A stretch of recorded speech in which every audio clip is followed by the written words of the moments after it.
qualifications you need to use one of these. Hello, thank you for having me. It's been a long time since I've been here, and I've got some news. It is now Dr. Jess Spurrell.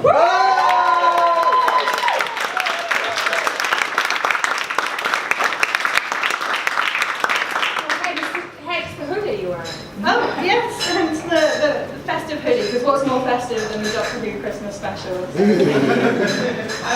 Thank you for that. That really actually means a lot, because doing a PhD is really hard. And when you go and collect your certificate, you do not get a round of applause. So I very much appreciate that. Thank you very much for having me here back at Bright Club. I was involved in the beginning of Bright Club, as they said, and just to see you all here more than 2 years on, after a long day at work. I'm not going to cry, it's fine. But genuinely, it's thank you all for coming and continuing to support this, because it means that all the time I was avoiding writing my thesis was worthwhile. So I do appreciate it. I recently accidentally went on a little tour. It's not something I often do by accident, but it happened. I got to go and see lots of Café Scientifique, lots of skeptics in the pub, lots of U3A, lots of Planet Science, all around the country, all the big name cities, London, Edinburgh, Basingstoke. It went a bit downhill from then on, Southampton, Portsmouth, Gosport, so. And now I'm back here, so that's lovely. And I went on tour because, I don't know if any of you remember that story in the news about the girl who wanted to be cryogenically frozen after she died.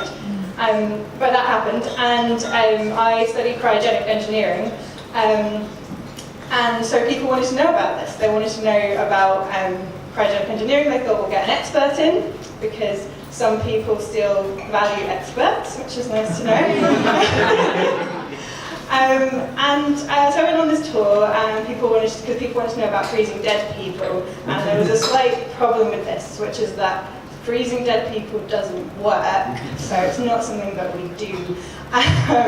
But okay, I'll back up a bit there. Obviously you can freeze anything you want. You can put whatever you like in a freezer. Eventually it's going to get cold. But I imagine with human beings, what you want is to be able to thaw them out, and then them to be in some sort of useful state. But the thawing out is a bit of a sticky issue, because I don't know if any of you have ever put fruit in the freezer and then you take it out and it's all a little bit mushy. It's a sticky issue, thawing out dead people, because that's exactly what's going to happen with them as well. So I essentially had to go around the country telling people that the thing they wanted to know about freezing dead people doesn't work. It was a short tour. But I did it. I went round, and I have just become a doctor, and so that was nice to be able to tell people about that. And the novelty hasn't worn off either. So at the weekend, I had my first genuine experience. I'm sure some people in the room had this, where someone actually asked me if I could look at their medical letter from the hospital. I'm a doctor of engineering, so I don't think "have you tried WD-40" was quite the advice. It amused me. So if you want to find out a bit more about the science of cryogenic engineering, I'd love to refer you to my first Bright Club video, which is available on YouTube, because the Bright Club team are amazing, and you should check out all of their stuff, all the podcasts and videos. And it would be great if you could check it out, because I'm about 7 watches off being the most watched of Bright Club Southampton, and I really want to beat James Dyke. So if you could go and do that, it would be very much appreciated. But anyway, yes, I'd refer you to that for more of the science of cryogenic engineering, because what I'd like to do now, if I may, while I've got your attention, ladies and gentlemen, is tell you a little bit about some things that are going on in my life, if that's okay. Because I've recently moved out of the sphere of academia, and so I actually have one, which is really nice for the first time in a while to have a life. And while you can take the academic out of academia, you can't take the academia out of academic. Can't take the academia out of the academic, or teach them to speak in front of people. So as soon as I find something new that is exciting, a new discovery that I enjoy, like having a life for the first time, my instinct is to tell everyone about it. And I haven't yet found the journal that's going to publish that paper. So I'm up here in front of you guys sharing some things. So many moons ago, I had a vision, a goal, an aim, a dream, if you will, that one day I would tick a different box when I was filling out forms. It's a noble vision, I'm sure you'll all agree. We're in the digital age now, so not just ticking boxes, selecting from drop-down menus. I wanted to have a different title, basically. Not just any title, I didn't want your colonels, your reverends, your left lieutenants, your knights, none of that. I had my heart set on 2 little letters, and despite severe amounts of procrastination, I'm not just talking about watching, videos of cats on YouTube. I'm talking about genuinely setting up entire comedy clubs. Working. I mean, you guys probably, because Nick and Dave and the team do such an amazing job, you guys probably are still under the impression that this is all put on for yourselves, your edification and your entertainment, but really it genuinely started as a way for me to avoid writing my thesis. So I'm very glad that they're in charge now. But so severe amounts of procrastination, somehow got to the end of that journey, got the title, told everyone about it, and which, was nice. But it was a very long and winding journey because research by its very nature is completely unpredictable.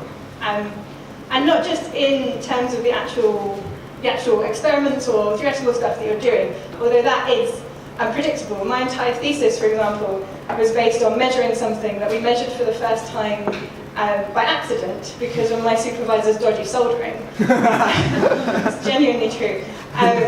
Poking stuff and then running and then seeing what happens is essentially what we do in research. Sometimes it's a bit more elaborate than that. Sometimes you poke stuff in a deserted car park at 5 a.m. surrounded by sandbags, run away to a safe distance and then see what happens. But it's essentially the same thing. So the research itself is unpredictable, but so is the journey that it takes you on. You genuinely have no idea where it's going to take you, what career you'll end up in, what things you'll discover, what situations you'll end up in. For example, being on a coach full of CERN scientists on your way to a medieval banquet in North Wales, it's just, you can't predict this stuff, you couldn't write it. What happened for me was that I discovered something quite early on, which was that, I'm a cryogenic engineer, so I get to use liquid nitrogen in the lab, and I get to freeze samples and take measurements, and that's quite fun, cryogenics in the lab. But you do it every day, so there's people around you, and it's very methodical. What's really, really fun is if you take that same liquid nitrogen out into a school, and then you can freeze whatever you like. Tennis balls, flowers, those little squishy aliens you get in eggs, bananas, children, anything you want. Maybe not the children, but anything you want, you can freeze. And the kids absolutely, they go nuts for it, because they've never seen anything like it. Like a supervisor who's been doing it for 30 years, they've never seen it before, and they go absolutely mad for it. And that is very good for the ego. So it's a lot of fun, and it turns out if you ask nicely at the right time when there's the right funding around, there's a job in this, and someone will actually pay you to do that. So that's what I do now. I work at the university still, but in public engagement. Absolutely love my job. But it did take me a while to settle into some of the things around it. There was not issues, but just took me a while to settle in, because I am, by all my many years of training, I'm an academic engineer. Suddenly I find myself in this unit that's actually in the social sciences faculty, or for the full title, the Faculty of Social, Human and Mathematical Sciences, or SHAM Science. I'm not biased this time. So I find myself surrounded by social scientists every day, and also my job, it's not an academic role, it's a professional services role, so I'm meant to be a proper grown-up who knows what they're doing. I genuinely, for the first couple months of this role, every email I sent, every meeting I had, every time I introduced myself, even though it was completely irrelevant to what was happening, I would have to say, as I was at the time, I am a postgraduate student in engineering, postgraduate research student in engineering. Almost like a disclaimer, that I may be surrounded by social scientists, I may be masquerading as one of them, but really, if I can't reduce the problem to an equation and solve it with duct tape, I am going to get very confused. And what do you mean you can't measure things directly? I don't understand. And then also, I may be wearing this professional services hat, but actually I'm an academic by training, which is why I'm probably at least 15 minutes late for whatever meeting this is, and I have no idea what day it is. So you have to bear with me on that one. So you do end up in some really bizarre situations, both in research and outside of research. And I did mention some CERN scientists on a coach on their way to a medieval banquet in North Wales, and this did genuinely happen. So my research was to do with the high luminosity upgrade of the Large Hadron Collider, and this is a very big upgrade project. Interesting. Big international project with people from all over the world working on it, and they meet up every year to discuss how it's going. And normally little postgrads like myself don't get to go along to these big important meetings. But one year, for some reason, my supervisor decided to pack the whole research group up in a people carrier and send us off like some sort of bizarre family holiday. He didn't come, he came up separately, so I guess like some sort of bizarre, dysfunctional family holiday.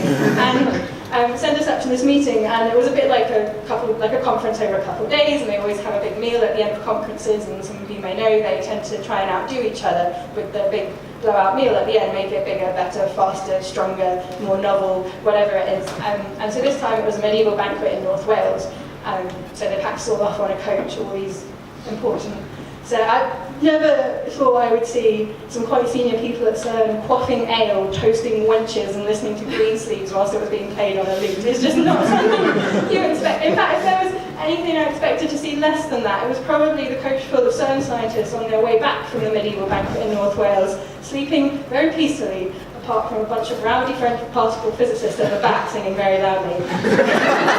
And given my recent work with teenagers, I don't know what they were singing, but it's probably best left on. Yeah, so that's me. I don't freeze dead people. I don't know how on earth I got to do the job that I'm doing, because it's also unpredictable, and I have no idea how the LHC got upgraded given the amount of ale that was quaffed during the process. But here I am, and if I have one sort of take-home message from this, because we like to round things up nicely in research, it's probably this. Don't worry so much about following your dreams. Follow your procrastinations. They're a lot more fun, and there's probably a job in it at the end of it. I've been Dr. Jess, you've been brilliant. Thank you very much.